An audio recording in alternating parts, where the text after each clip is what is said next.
Et si le destin vous plaçait face à votre propre sang, sans que vous ne le sachiez? Dans ce récit bouleversant, un père affamé frappe à la porte d'une jeune femme qu'il ne reconnaît pas. Elle, ignorante de la vérité, lui tend la main avec compassion. Ce qu'aucun des deux ne sait, c'est que le sang du même cœur coule dans leurs veines. Préparez-vous à découvrir une histoire d'amour, de trahison et de révélation qui briseront le silence du passé. J'aimerais pouvoir l'arracher, sanglota Zara. Cette humiliation est insupportable. Ne dis plus jamais ça, lui chuchota Dinmah en la serrant dans ses bras. Sais-tu combien de femmes prient chaque jour pour avoir une fille comme toi? Tu sais combien de fois je suis allée au sanctuaire, combien de jeûnes j'ai fait, avant que Dieu ne t'envoie moi. Madame, votre bébé va bien. Mais, est-il vrai que vous avez mangé de la viande de girafe avant l'accouchement? Amara baissa timidement les yeux et hocha la tête. Oui, le coup venait de moi. C'est une fille forte. Dans le village du Mugo, tout le monde connaissait Amara comme la femme qui aimait manger. Pas n'importe quoi. Ses envies étaient spéciales, étranges et parfois très coûteuses. Amara était une jeune femme belle et pétillante. Son mari, Hawk, était chasseur, fort et respecté. Mariés depuis 2 ans, ils avaient enfin reçu la bonne nouvelle. Amara était enceinte.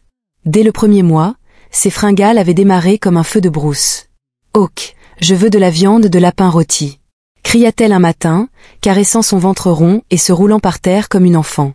Sans discuter, Hawk prit ses armes et disparut dans la brousse. Le soir, il revint avec 2 beaux lapins bien dodus. Amara, sourire de reine aux lèvres, se jeta dessus avant même de le saluer. La semaine suivante. « Chérie, je veux une soupe de singe bien fraîche, pas trop épicée, comme maman la faisait. »« Encore du singe ?» Essitona Hawk.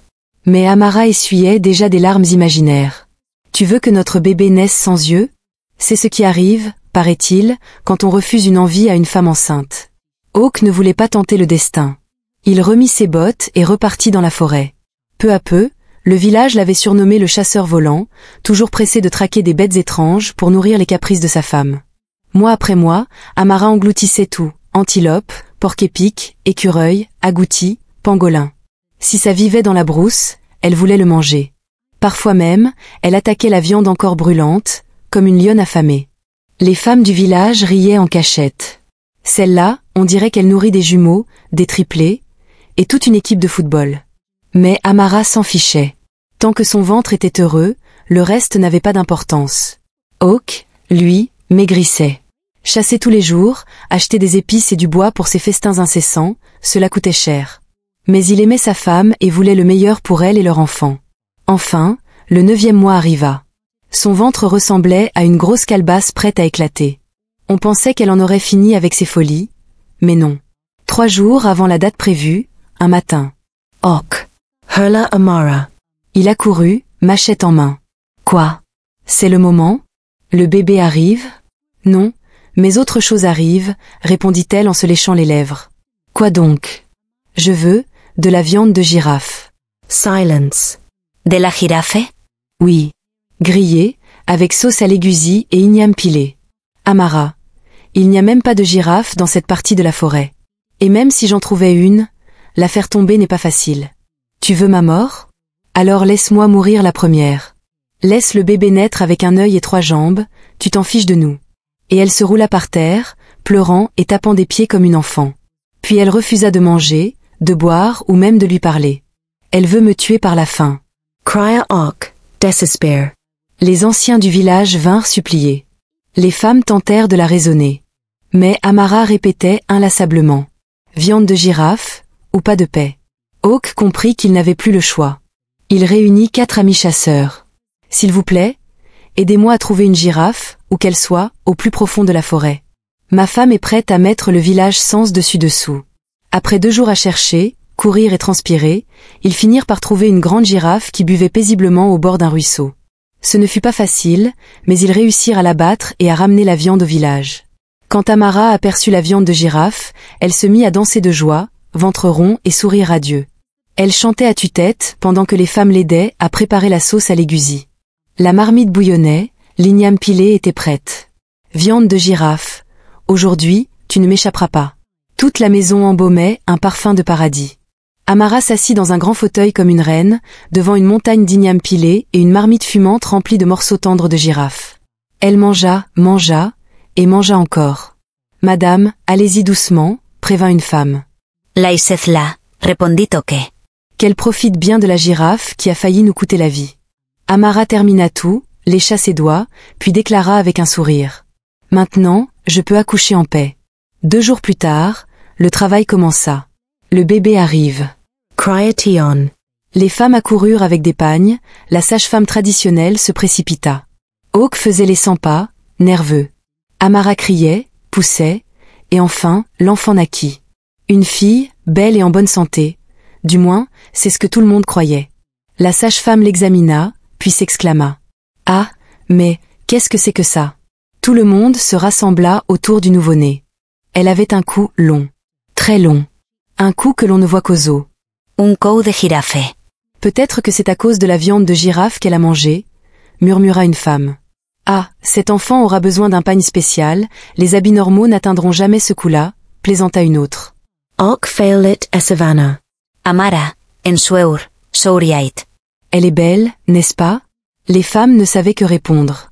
Le bébé était robuste, charmant, mais ce cou. Quiconque venait saluer la famille restait bouche bée. Certains reculaient de quelques pas. Madame, votre bébé va bien? Mais avez-vous mangé de la viande de girafe avant d'accoucher? Demanda l'une. Amara hocha la tête avec fierté. Oui. Le coup vient de moi. C'est une fille forte. Mais, au fond d'elle, Amara commença à se demander. Et si c'était de ma faute? Et si mes envies avaient été trop loin? Même ses premiers cris ressemblaient à l'appel d'un girafon à sa mère. On la nomma Kamsi. 1 mois plus tard, son cou grandissait encore. Amara sentait la honte peser sur ses épaules. Elle aurait voulu que la terre s'ouvre et l'engloutisse. Hawk, le chasseur, tentait de rester fort. Il aimait toujours sa fille et la voyait comme une bénédiction. Mais Amara, elle, avait pris une décision, elle ne voulait plus de ce bébé. Un jour, alors que Kamsi dormait paisiblement, Amara la regarda et siffla entre ses dents. « Tu as apporté la honte dans ma vie. Tu as fait de moi la risée du village. Personne ne me regarde plus, on ne voit que ton long cou. » Cette nuit-là, Amara ne ferma pas l'œil. Allongée sur sa natte, les yeux grands ouverts, elle attendit. À l'aube, des coqs partis à la chasse, Amara se leva sans bruit. Elle enveloppa Kamsi dans un pagne épais et l'attacha sur son dos. Elle ne prit ni sac, ni nourriture, et ne dit rien à personne. Elle marcha longtemps, profondément dans la brousse. L'air était frais, les feuilles couvertes de rosée, les oiseaux chantaient, des singes sautaient d'arbre en arbre, mais Amara ne ralentissait pas. Elle regarda à gauche, à droite, personne. Elle aperçut alors un grand arbre, épais, au bord d'un petit sentier. Elle s'arrêta, détacha doucement le pagne, observa sa fille une dernière fois, et murmura. « Un jour, tu me remercieras. » Elle déposa le bébé sous l'arbre, le recouvrit d'un pagne pour que les animaux sauvages ne la repèrent pas facilement, puis repartit en courant vers le village. Dès qu'elle atteignit sa case, elle se jeta au sol et se mit à hurler. « Au secours! Mon bébé! Mon bébé a disparu !» Les habitants accoururent. Que s'est-il passé? Amara cria encore plus fort. « Je suis sortie chercher de l'eau, et, quand je suis revenue, mon bébé avait disparu. »« Des ravisseurs !» s'écria quelqu'un. « Quelle cruauté !» ajouta un autre. Amara se roula par terre, versant de grosses larmes, mais, au fond de son cœur, elle était calme. Plus de honte, plus de longs coups, plus de moqueries. Quand Hawk revint de la forêt et apprit la nouvelle, il laissa tomber son sac de chasse et hurla. « Mon bébé! Ma fille! Qui l'a prise ?» Il pleura, courut dans tout le village, interrogea tout le monde. Mais personne n'avait rien vu. Personne n'avait aperçu Amara quitter le village ce matin-là. Personne ne savait ce qu'elle avait fait. Pendant ce temps, loin de là, au plus profond de la brousse, la petite Kamsi était toujours sous l'arbre. Ses vêtements étaient poussiéreux, ses petites mains s'agitaient faiblement, sa voix douce pleurait par intermittence. Son cou penchait sur le côté. Elle avait faim, froid, et ses forces la quittaient. Soudain, quelqu'un arriva. C'était une femme, portant un sac de manioc sur la tête.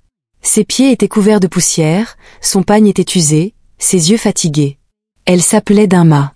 Elle vivait dans une petite case isolée, près des collines, loin du village. Pas de mari, pas d'enfant. On l'appelait la femme stérile. Dama avait beaucoup souffert. Pendant des années, elle avait subi les moqueries. « Tu ne sais pas ce que c'est que la douleur de l'enfantement » lui disait-on. Mais malgré tout, elle avait un cœur bon et généreux. Ce matin-là, Dinma rentrait de son petit champ lorsqu'elle entendit un bruit étrange. Elle s'arrêta, tendit l'oreille. On dirait un bébé. Elle laissa tomber son sac de manioc et se mit à courir dans la direction du son. Là, au pied d'un arbre, elle aperçut le nourrisson. Petit, sans défense, pleurant doucement. Elle eut un hoquet de stupeur. Qui a pu laisser un enfant ici? Elle se pencha et le prit dans ses bras. C'est alors qu'elle vit le long cou. Elle ne cria pas. Elle ne lâcha pas le bébé. Elle resta un instant figée, le regard posé sur lui, puis le serra contre elle. Mon Dieu, qui a pu faire ça à un enfant? Elle appela. Ohé. Il y a quelqu'un? Silence. Autour d'elle, seulement des arbres.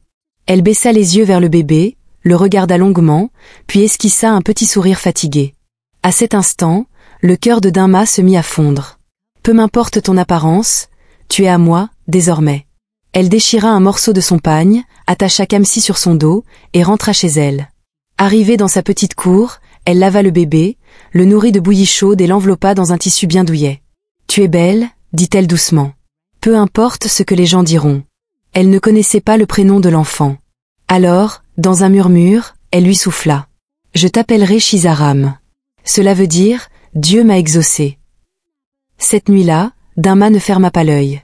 Elle resta là, à la contempler, effleurant ses petites mains, observant sa poitrine se soulever et s'abaisser au rythme de sa respiration. Mais au fond d'elle, une inquiétude brûlait, qui avait laissé cet enfant seul dans la brousse. Allaient-ils revenir la chercher? Elle n'avait pas de réponse. Une seule chose était certaine, elle ne laisserait jamais ce bébé repartir. Dinma l'avait nommé Shizaram, mais, très vite, elle se mit à l'appeler tendrement Zara. Et c'est ainsi que la petite grandit, portant ce prénom qui sonnait comme une promesse. Zara grandissait vite, son corps ressemblait à celui de tous les autres enfants, sauf sur un point, son cou. Trop long. Bien trop long pour une enfant. Et plus les années passaient, plus il s'allongeait. Certains disaient qu'il ressemblait à une corde, d'autres la comparaient à une girafe. Mais Dinma s'en moquait. Elle l'aimait comme sa propre fille et l'appelait mon rayon de soleil, mon miracle, ma prière exaucée. Dieu t'a donné à moi, répétait-elle. Zara, elle, ne l'appelait pas tante ou madame, mais simplement maman. Le jour où elle eut 6 ans, Dinma la conduisit à l'école primaire du village. Elle lui enfila un bel uniforme propre, attacha ses cheveux avec soin. Zara était heureuse, jusqu'à ce que sa première journée vire au cauchemar. À peine avait-elle franchi le seuil de la classe qu'un garçon s'écria. « Haï ! Regardez, une girafe !» Une fille porta la main à sa bouche et ricana. Pourquoi son cou est plus haut que le tableau noir? Toute la classe éclata de rire. Zara resta figée, les yeux rougis, des larmes glissant sur ses joues. En rentrant chez elle, elle sanglotait. « Maman, je ne veux plus aller à l'école. Ils se moquent de moi. » Dinma la serra contre elle. « Zara, ne les écoute pas. Tu es especiale. » Un jour, ils arrêteront de rire. Mais les moqueries ne cessèrent pas. À la récréation, personne ne voulait jouer avec elle. On lui lançait. « Va jouer avec les arbres, ce sont tes compagnons de coups. » Parfois, on lui jetait des boulettes de papier dans le dos. Zara essayait de sourire, de rester forte, mais chaque soir, elle se réfugiait dans les bras de Dinma, en pleurs. Et Dinma répétait inlassablement. « Zara, tu es belle. Ne l'oublie jamais. » Les années passèrent. À 17 ans, Zara était devenue une magnifique jeune fille, une peau douce, des yeux lumineux, une voix posée. Mais son long cou restait le même. Même un foulard ne pouvait le dissimuler. Au village, on lui donna un surnom, la fille qui voit demain. Avec un coup pareil, elle peut voir ce qui se passe dans le village voisin. Peut-être même qu'elle parle au ciel, plaisantaient certains. Les rires résonnaient jusque près du ruisseau, où les filles venaient puiser de l'eau. Elle la pointait du doigt, gloussant dans son dos. Elle ferait mieux de rejoindre les girafes dans la forêt. Zara pressait le pas, tête baissée, retenant ses larmes. Pourtant, une personne ne riait jamais d'elle. Il s'appelait Waora, le plus bel homme et le plus riche marchand d'or du village. Grand, à la peau claire, toujours impeccablement vêtu, ses chaînes en or scintillaient au soleil. Toutes les filles rêvaient de devenir son épouse. Chaque fois qu'Waora croisait Zara sur le chemin, il lui offrait un doux sourire. « Bonjour, Zara. » Elle, gênée, hochait à peine la tête avant de s'éloigner plus vite.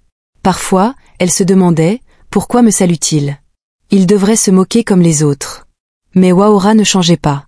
Chaque semaine, il envoyait des vivres à la maison de Dinma, du riz, des haricots, des ignames, parfois du lait et du savon. Maman, Qui nous donne tout ça? Demanda Ara un jour. C'est toi, Aura. Il t'aime bien, répondit Dinma avec un sourire. Je ne veux pas de lui, il doit seulement me plaindre, rétorqua Théel. Zara, tout le monde ne te voit pas comme les autres. Ce garçon est différent. Mais maman, regarde-moi. Regarde mon cou. Aucun homme ne veut d'une fille comme moi. Dinma prit ses mains. Ne dis plus ça. Tu es digne d'être aimée. Tu es belle. Même si ton cou touchait le ciel, tu resterais l'enfant que j'ai tant prié pour avoir. Mais Zara n'y croyait pas. La peur et le sentiment d'être inférieure ne la quittaient pas. Un après-midi brûlant, alors qu'elle aidait Dinma à éplucher du manioc, des éclats de voix résonnèrent. 3 jeunes femmes entraient dans leur cour.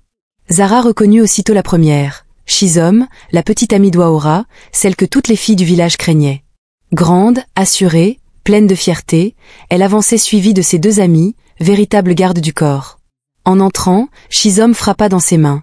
Alors, c'est ici que vit la girafe? Zara se figea. Shizom la toisa de haut en bas et siffla. Tu crois que parce qu'Aura t'a donné un peu de riz, tu es sa femme? L'une de ses amies éclata de rire. Avec un coup pareil, elle finira toute la nourriture avant le mariage. L'autre ajouta, elle devrait aller épouser une girafe dans la forêt. Les yeux de Zara se remplirent de larmes. Maman, s'il te plaît, dis-leur de partir, murmura-t-elle. Mais Shizom se tourna vers Dinma, un sourire amer aux lèvres. Vieille femme, mieux vaut prévenir ta fille girafe de laisser mon homme tranquille. Dinma se leva lentement, avec calme. Ses vêtements étaient usés, son allure modeste, mais sa voix, elle, résonna avec force. Ma fille n'a rien fait de mal. C'est Obiora qui est venu vers nous, nous ne l'avons jamais sollicité. Shizom éclata d'un rire sec et moqueur. Évidemment qu'il est venu. Peut-être qu'il aime les animaux de zoo. Et toi, tu devrais aller adopter un singe, tiens. Zara fondit en larmes. S'il vous plaît, partez, sanglota-t-elle. Shizom leva les mains en l'air, fit demi-tour, mais lança en quittant la cour. Reste loin de mon homme, fille girafe, ou la prochaine fois, je viendrai avec un bâton. La porte claqua derrière elle. Zara courut s'enfermer à l'intérieur. Dinma la suivit, s'assit à ses côtés sur le vieux tapis en raffia. Elle garda le silence quelques instants, puis prit doucement sa main. Ma fille, ne laisse jamais les paroles des autres devenir ton miroir. Tu es merveilleusement créée. Zara pleurait à chaudes larmes. Maman, je n'ai pas choisi d'être comme ça. Pourquoi ma vraie mère ne m'a pas voulu? Pourquoi m'a-t-elle abandonnée? Peut-être qu'elle avait raison. Le cœur de Dinma se serra, mais elle resta posée. Non, mon enfant. Ta vraie mère a perdu un diamant sans s'en rendre compte.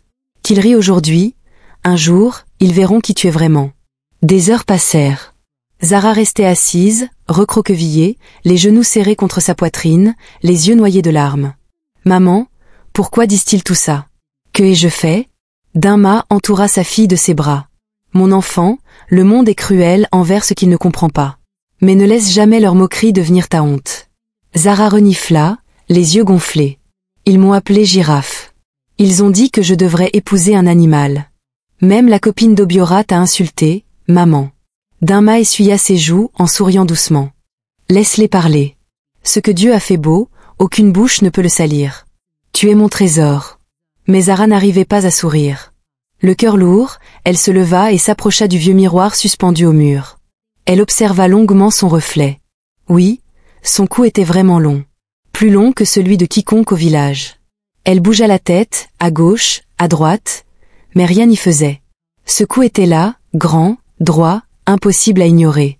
Si seulement je pouvais le couper, murmura-t-elle. Dinma accourut, la serra contre elle. Ne redis jamais ça. Tu sais combien de femmes prient pour avoir une fille comme toi? Tu sais combien de fois je suis allée au sanctuaire et jeûnais pour qu'un enfant m'arrive, avant que Dieu ne te mette sur mon chemin. Tu t'en fiches vraiment de mon cou? Demanda Zara, les yeux rouges. Dinma éclata d'un rire tendre, lui tenant le menton. Je me fiche de ton cou. Ce qui m'importe, c'est ton cœur. Et si quelqu'un te dit que ton cou est long, dis-lui qu'il est assez long pour atteindre le ciel et entendre Dieu plus vite que les autres.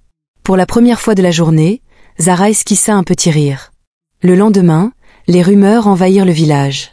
La copine d'Obiora est allée se battre avec la fille girafe. Elle dit qu'elle utilise son long cou pour attraper les bénédictions avant les autres. La fille de Dinma cause des problèmes. Zara évita la place du marché, ne se rendit pas à la rivière. Elle resta enfermée, prétextant piler du yam pour personne ou balayer le même coin de sol encore et encore. Pourtant, Obiora ne cessa pas ses envois. 2 ignames devinrent 5, une tasse de riz devint un sac entier.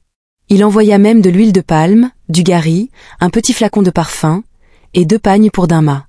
Zara, ce garçon est sérieux, dit Dinma, ébahi.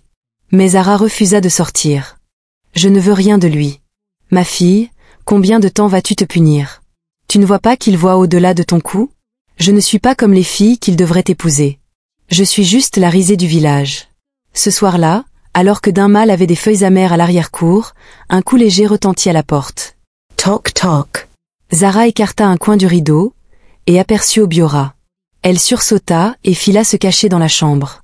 Maman, c'est lui. Chuchota-t-elle. Dinma entra, les mains encore mouillées.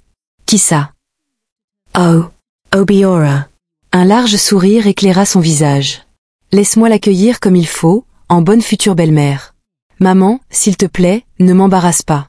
Mais c'était trop tard. Dinma s'essuya les mains sur son pagne et ouvrit la porte. Obiora, bienvenue mon fils, dit-elle avec chaleur. Il s'inclina légèrement. Bonsoir, maman. Zara se tenait derrière le rideau, le cœur battant à tout rompre. J'ai apporté ceci pour toi, dit Waora en lui tendant un petit panier tressé. À l'intérieur, un poulet rôti, quelques plantains bien mûrs et un sachet de chin-chin. Dinma resta bouche bée. Ah, que Dieu te bénisse, mon fils. Merci infiniment. Waora jeta un coup d'œil autour de lui. Zara est là? Zara, pétrifiée, resta immobile. Dinma répondit. Elle est à l'intérieur, mais elle est un peu timide. Waora esquissa un sourire. Je comprends. Dis-lui simplement que je suis passé la saluer, sans aucune pression. Puis il repartit tranquillement. Dès qu'il fut parti, Dinma ferma la porte et se tourna vers Zara. Tu as vu ça? Un beau garçon comme lui, riche, doux, respectueux. Il est venu juste pour te dire bonjour. Zara s'assit, mordillant ses lèvres.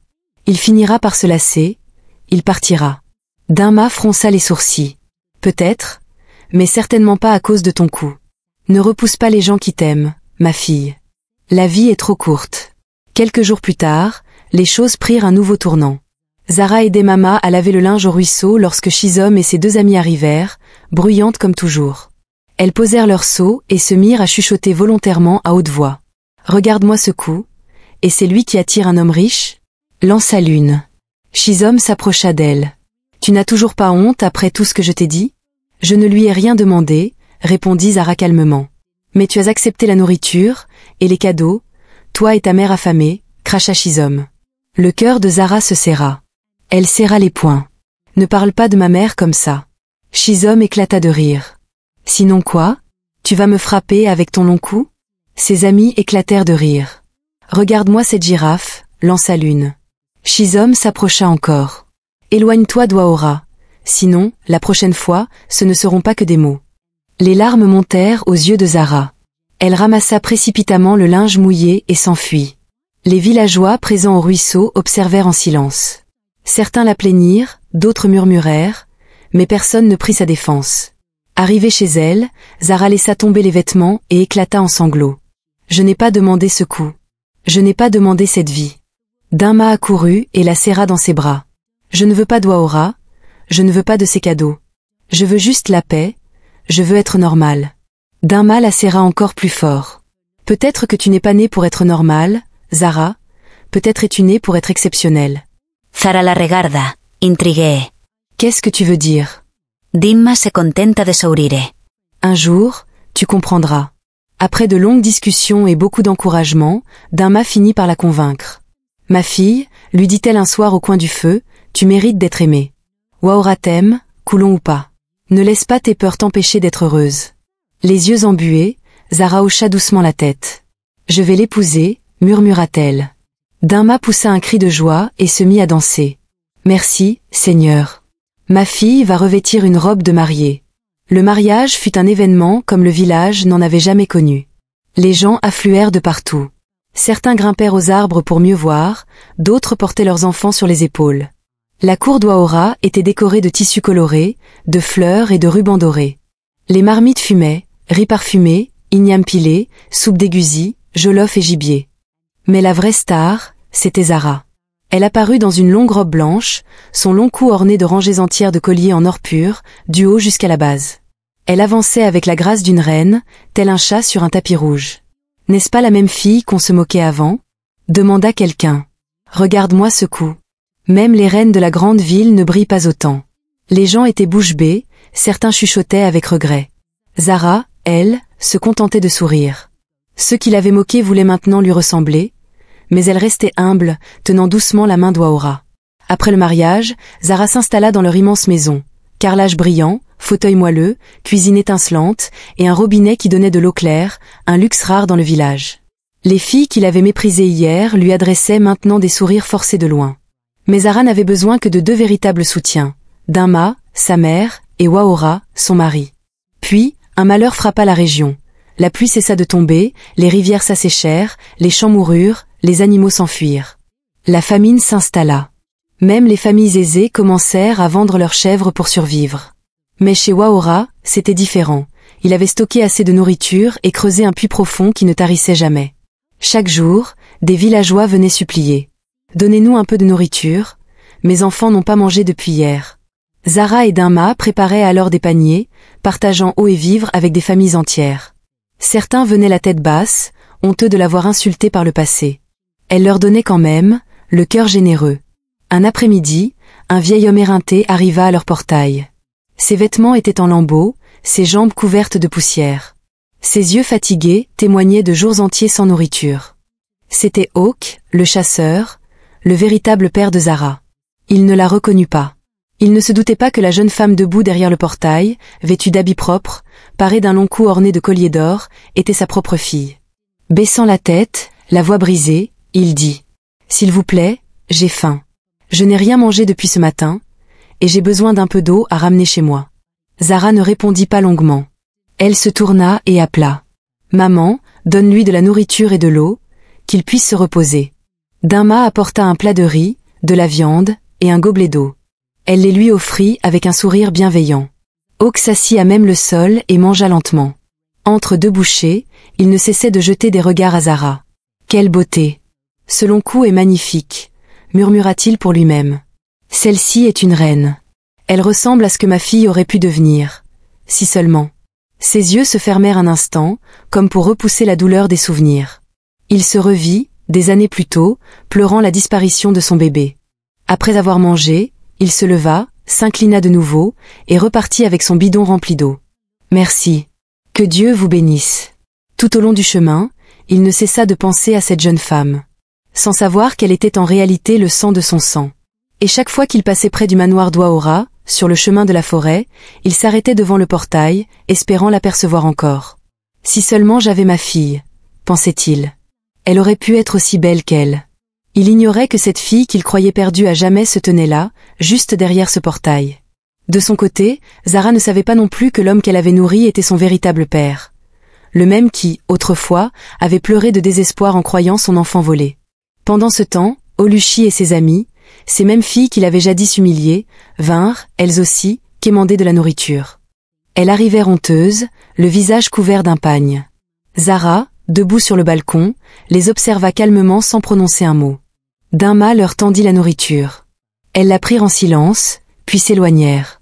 Avant de partir, elles tentèrent un sourire et un signe de la main. Zara se contenta d'un léger hochement de tête. Elles étaient gênées. Elles regrettaient. Elles voulaient désormais être amies avec elle, mais il était trop tard.